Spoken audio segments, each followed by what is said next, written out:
Well, welcome to my first video on refurbishing the Seeburgs from the mid-60s. I've had a lot of videos on the Rockolas from the late 60s and 70s, but I think I've sort of exhausted my information base there, and I think it's time to move on. YouTube is a wonderful forum for getting an introduction to these jukeboxes, how to get them playing, basically what the process is, and then maybe going over 4 or 5 of the major problems you're going to face, or the common problems or obstacles to get them going. After that, when you get into more difficult problems or unusual problems, it's probably better to go on one of the Facebook groups like Rockola Jukebox Club or Seeburg Group or Jukebox Repair Group, and then ask your specific question. But for just 101 stuff, here's your jukebox, you picked it up at a garage sale or whatever, and you want to get it working. We're going to go through that process here with the 1960s Seeburgs, and I'm going to limit it, since I'm a beginner, and we're going to begin this journey now together with the Seeburgs. I have chosen to buy Seeburgs from 1965 to 1969. And I did that, but first, they're cheap. There's lots of them in this area. Seeburg dominated the 50s and 60s, so if you're going to do jukebox repair, which I'd like to do in retirement, you better learn how to fix Seeburgs, and you better know how to fix a Seeburg that goes back and scans back and forth and doesn't pick up a record. So that's one of the things we're going to talk about. But I like these boxes because they are still fixable with a soldering gun. You can solder your way to success here. Earlier, you could do that as well, but then you had to deal with tube amplifiers, and my gosh, a complement of stereo of tubes for a stereo amp is going to run you a couple $100s. And you know, my budget now to pick up boxes to fix and have fun with is $200 or less. You want to buy a complete, non-working, clean box, not one that's been in a barn for 25 years and you're going to deal with rodent issues, which is a pain, and condensation, rust. Don't do that. Or if you do, geez, don't pay more than $50 for it. Try to get a box that's been in dry storage, clean, complete, for under $200, and away you go. Now, here are the boxes that I'm going to talk about and the reasons why. Here are the boxes we're going to be talking about. Now, my recommendation, if you're a beginner, here are the boxes that would work best as far as cost effectiveness. The Discotech from 1964-65. Now get the Discotech that starts with P, PFEA1U. Avoid the APFEA1. All right, if you already have the one that's the APFEA1, that's fine, but it's much more complicated. It refers to album player and rotating speeds and complex. I'm not starting with that box. If you have it, okay, fine. Stereo Showcase SS160, 1966-67. A nice box, has a rotating display up on top. Unfortunately, that's not usually operable. The motor sort of just didn't hold up over time, but it's a good box. Also had the lightweight tone arm that came out that year, and a more accurate reject system. Completely transistorized, so you don't have to deal with tubes. Nice. There's an S100. It's the smaller model from 1967. That's a little tougher to work on, but it's a real sweetheart. It's small. I would, if you can find one complete, get it. Oh, by the way, the Stereo Showcase 160, if the front graphics are bad, that has a repro now. So please consider that. Next, LS1, which is the jukebox I'm going to be working on now. and showing to you. It also has a rotating display, which usually works, which is great. Better quality motor, and again, pretty easy to work on, and common, can be picked up for under $200. And then the LS2, which I haven't had one of those, but it's the same box. Now, avoid the LPC 480. It's very complicated. Avoid the AP-FEA1 model, too complex. And then I am avoiding the digitalized Seeburgs from 1970 and newer. Maybe someday I'll get to them, but they are not for beginners. I'm just saying, much more complicated. You have to send out the boards, the CPU modules. You're not going to be able to, most of us aren't going to be able to fix that with a soldering gun, let's be honest. So that's where we're at, and now we're going to go with the LS1 here and show you the ropes. So here's our LS1, a nice looking jukebox. Ken Arnold did make some reproduction lower inserts at one time. I'm not sure they're available, and that is a drawback because a lot of times these aren't perfect, so cosmetics will be somewhat of an issue. But as you can see, it has the rotating motor up top for your for your picture sleeves. It's sort of nice, let's be honest, and it usually works. And if it doesn't work, it's usually an easy fix. I had an absolute junker box.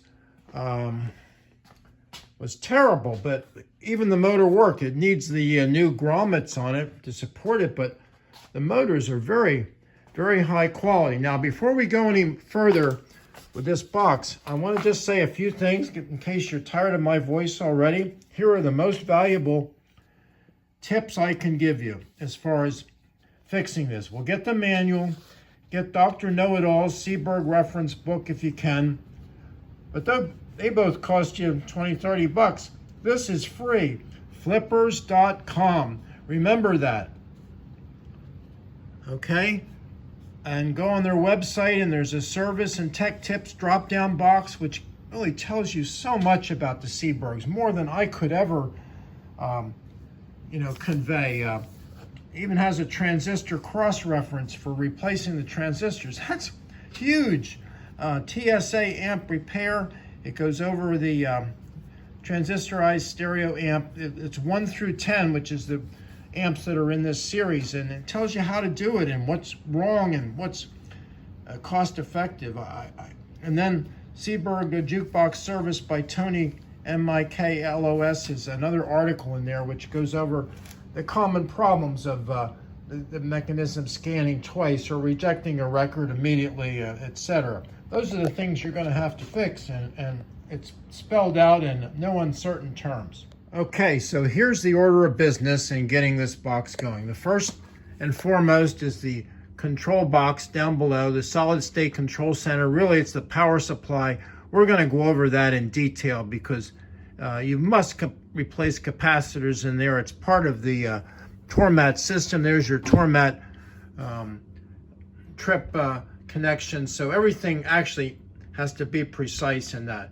Over here is your basically your credit unit. There's not a formal auto speed unit in this one, which is nice. And then of course here's the mechanism, and we're going to go over that. The clutch up top on here. It's hard to see. This does come out, by the way, and lean forward for a little bit of better servicing, but it comes out. There's some levers down here. You can access the mech. You have to take out the fluorescent bulb. Over here is the amplifier, which we're going to go over, and then of course the keyboard. And then this is pretty straightforward. I'm not going to waste a lot of time on this. You'll be able to take this out easily. It's very modular. You unplug it back there in the back. It's on a 110 volts, and you can oil it and get it working in most cases. If you can, I'll try to help you. The coin equipment is pretty standardized, and that's about it. So we're going to start with the control box, or basically the power supply. Power supply is on the bottom, the control unit, and it has a auto speed unit built into it. You will remove these 3 Molex connectors. This one, unless you have a stepper, won't be needed, but these 3 connect to the the mech, the credit unit, and the service switch. Now, as far as on top here, you remove this cover. This is your power control relay, and it activates when a 33 1/3 record gets selected and comes out. I would clean all the contacts there, and I would also replace that capacitor. That's all that really needs to be done on the top of this unit. The underside of the control unit is really your electronics hub as far as the correct voltages. If you don't want your machine scanning twice and not selecting a record, this is the place you concentrate to get your voltages correct. So what we'll do, we will start by checking, there are several fuses that must be checked. One of them is 1/8 amp, so be sure you have that. And then you replace the can capacitors, which is 1 here, 2, 3, 4. This one, please note, is not a can capacitor. Even though it's 2 microfarads, it's a AC capacitor, not electrolytic. Please make a note of that, but replace it. Here you've got a electrolytic, and these two, this is the write-in and the readout capacitor. Even though they may be good, replace them. That's very important. This is your trip relay. You must clean the contacts there. That guy's got to work with precision. Over here is just this is really your start relay, equivalent of the Rockola. When a credit is put in, this relay gives 2 clicks, and that allows the mechanism to scan back and forth 2 times in order to be sure it makes it to the selection that was chosen, and then it shuts off, and this is the subtract. Now, as far as the transistors in here, there are 2 transistors here you can check. They are silicone. They can be checked in circuit. And but these 2 guys here, maybe it's not critical to check them, but if you do, those are germanium transistors, and that requires a analog meter such as this. I have not been able to check germanium transistors with a digital multimeter, so just so you know. Now, when you're done with all this, you have to then ascertain some voltages, okay? And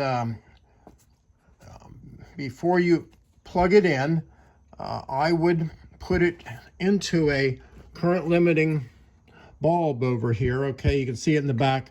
I always do that. If a current limiting bulb lights up, you know you got a problem. But at any rate, let's look at the schematic here. There's 8 connections, and they are over here on this side. Okay, they're numbered. When you're done, you want to, at the very least, be sure you have 150 volts on 1. That's DC. 27 volts on 8. And then there's 2 other places you check. One is on the, for the 40 volts. Hold on. That's on pin 10 of the green pricing unit plug. Check that, and check for 24 volts on pin 4. I'm sorry, pin 6 of that same plug. You really should do this, and if you don't have those correct, now a couple other things I want to concentrate over here. This resistor is 56,000 ohms. It looks like it's been upgraded from 2 watt. If you have a 2 watt 56,000 ohm resistor in here, try to upgrade it to 3 or 4 watts because they were troublesome. In fact, every resistor, every component on this board really should be checked. And there's nothing underneath it you don't have to worry about. Clean this contact, take it off, put it back on.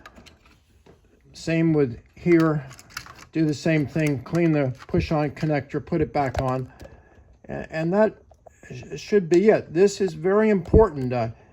You've got to get voltages pretty close, and that requires these resistors over here to be pretty close to what they say they're supposed to be. Check diodes.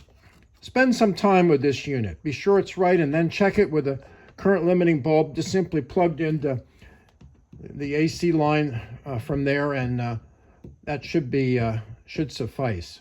Now, it goes without saying you can use a digital multimeter to check your voltages, but carefully ground before it's plugged in. Put your black lead to ground and connect it there, and then probe with just one hand those areas we talked about over here on the pins and up on the connector there, and that's on DC volts, and then the 1 AC volt you check this way. I just wanted to clarify that. That's how you check voltages before you clear this unit. Okay, thanks. Next unit up is the credit unit. They call it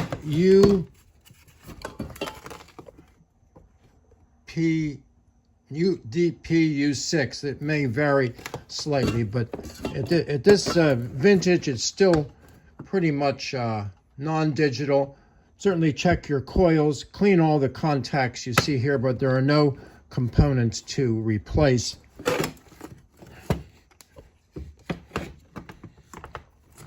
Turning it over, I certainly would replace the 2 CAN capacitors here and clean all the contacts that you see, and be sure your relays are all free to contract and everything. But there's not too much to say about this. Clean contacts, replace the electrolytics, and you should be okay with this unit. It isn't overly complicated. Next up is the mechanism, and this is what it looks like. This mechanism does slide out, and then it will actually lean forward for servicing, but that still is a weak point of these boxes.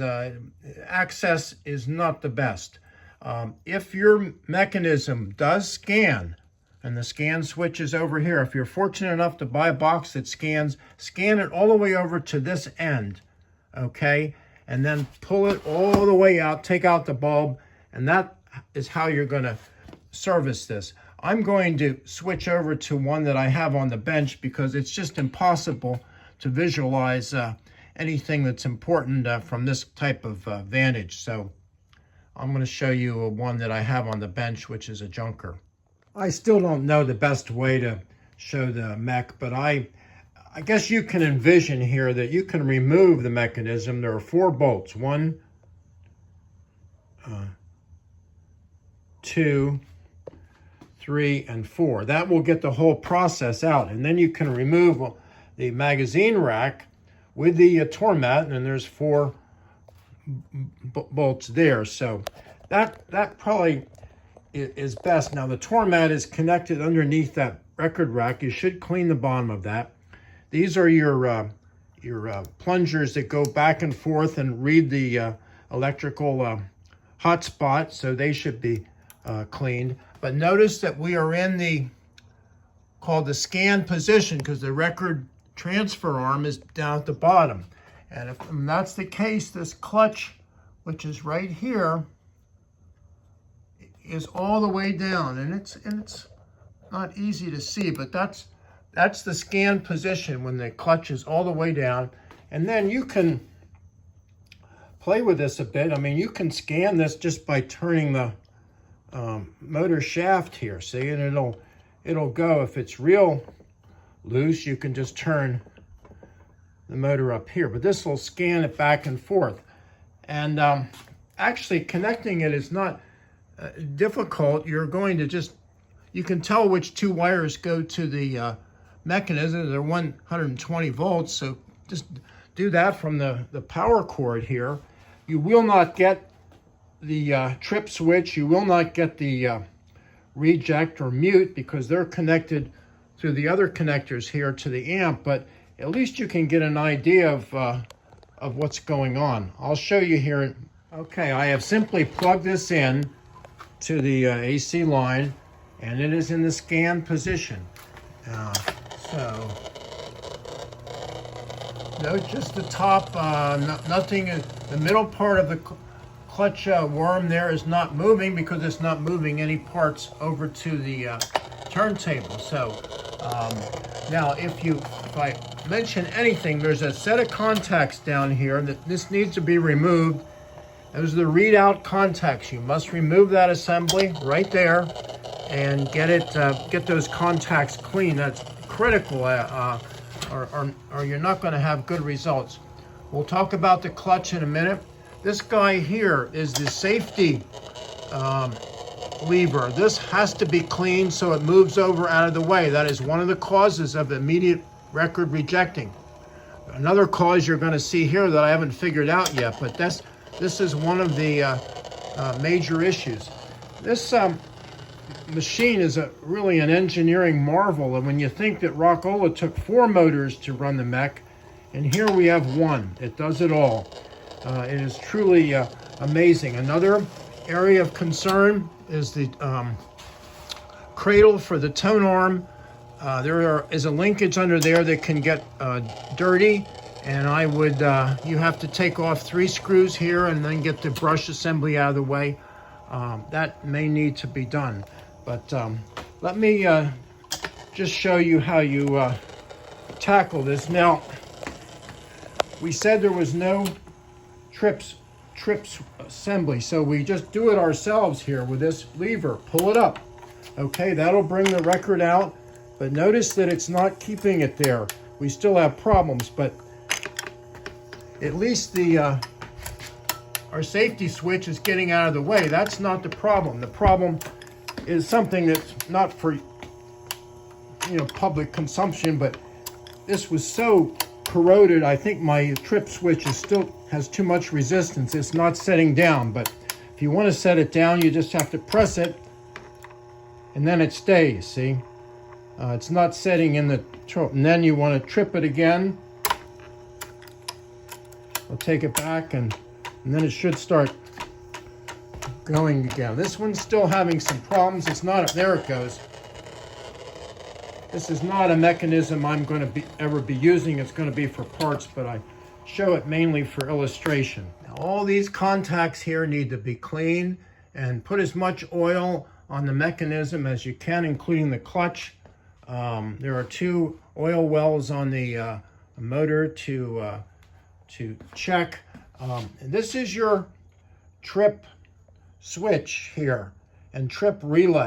This is what tells it to go transfer the record either back to the rack or bring the record out. That's the 2 times it operates.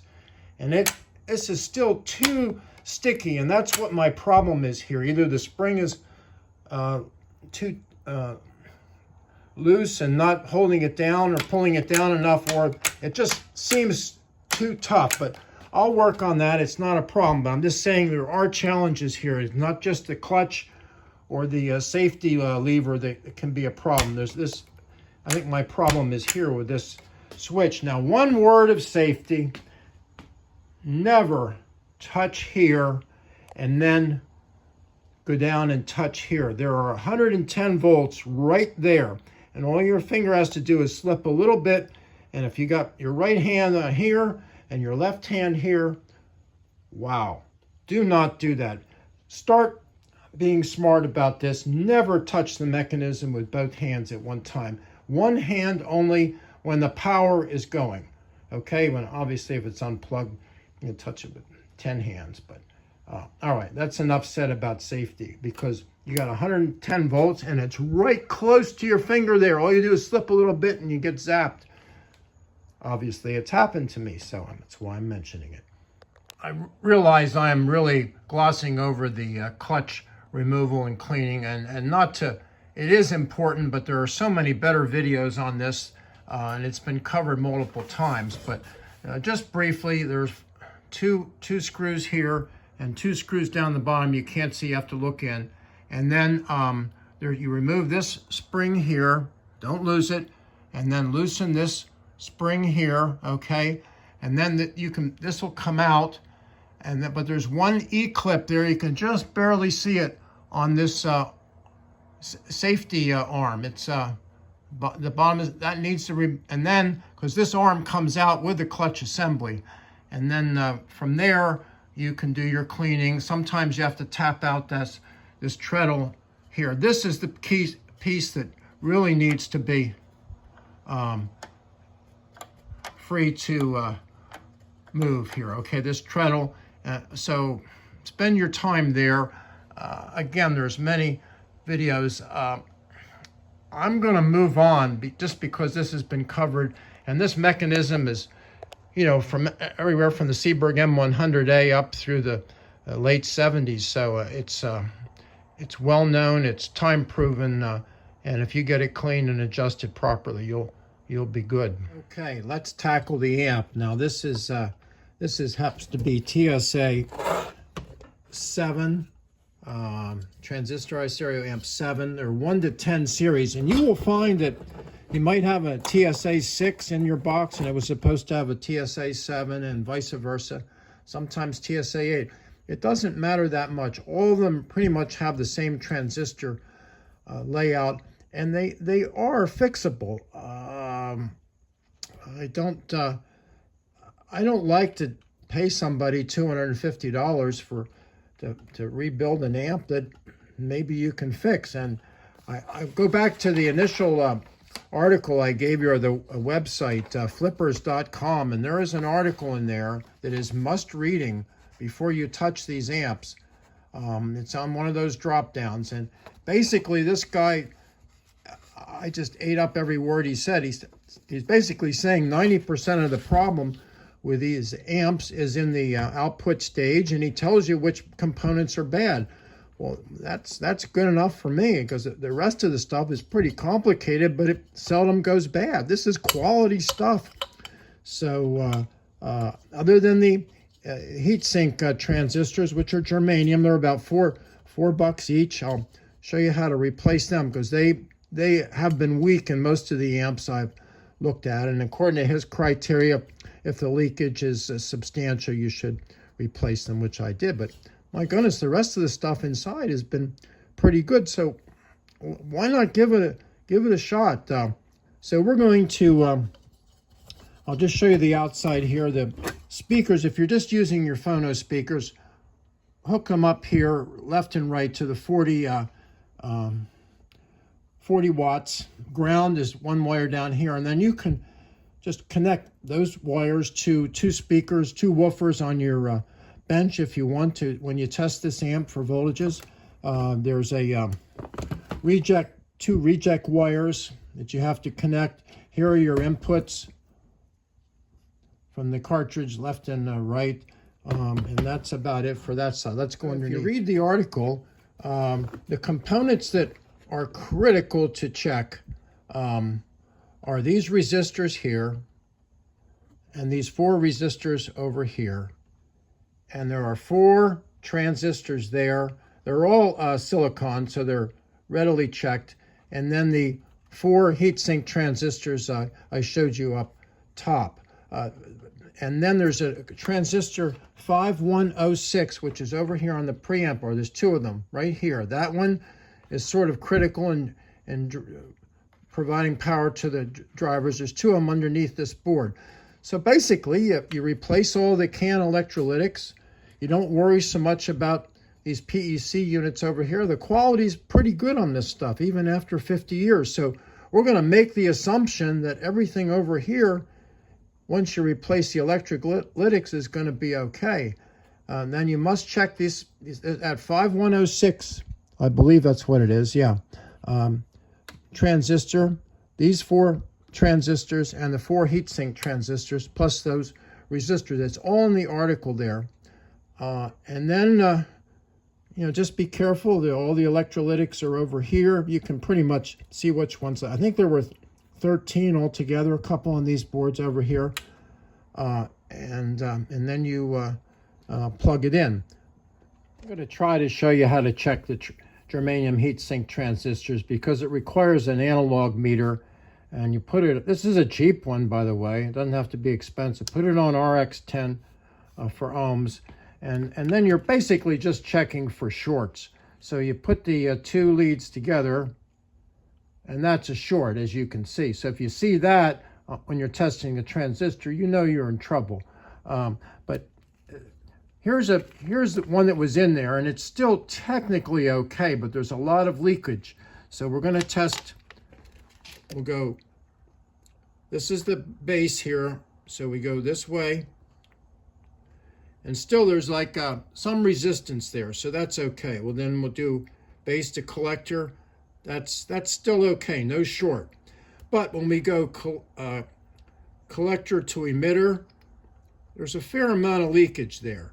And go emitter to collector, not much. But you see that? This is what, that's too much leakage, because here's a new one, okay? Here's a replacement, and look at that, very little either way. So when you see that leakage,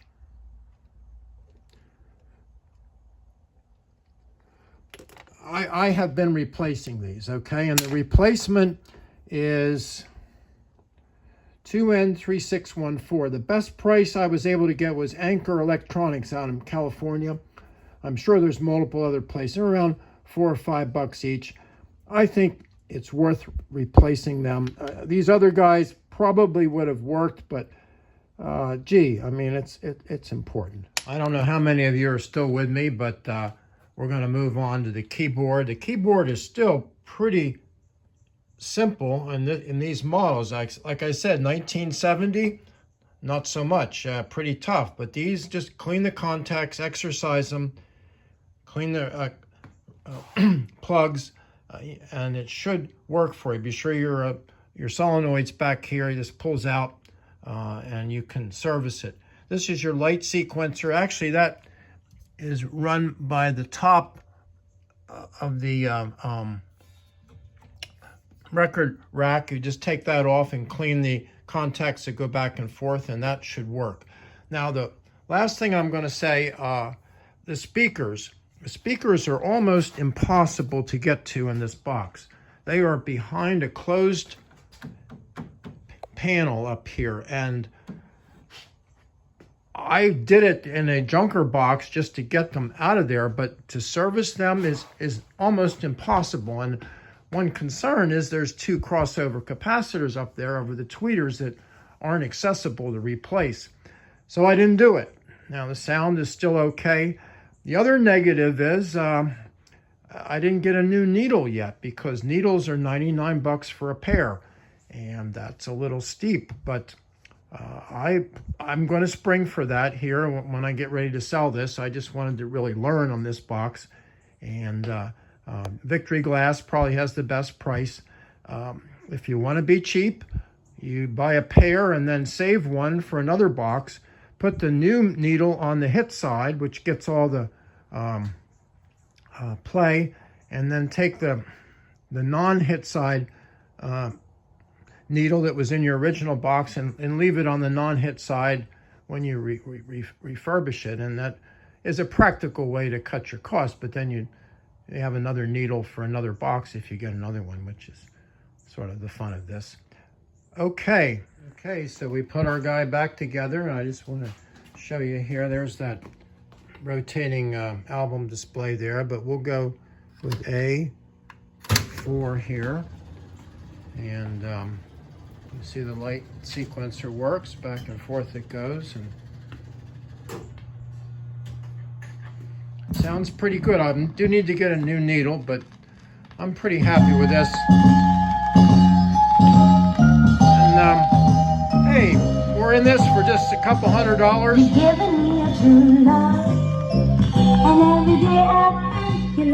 I'm pretty happy with it. I'm looking forward to another video or two when I get another box like this. And the more I learn, the more I can pass on. Well, I hope you got something out of this. I really enjoyed tackling this first Seeburg. They're quality machines. The cabinets are wonderful. They have metal bottoms. The components, the keyboards are good.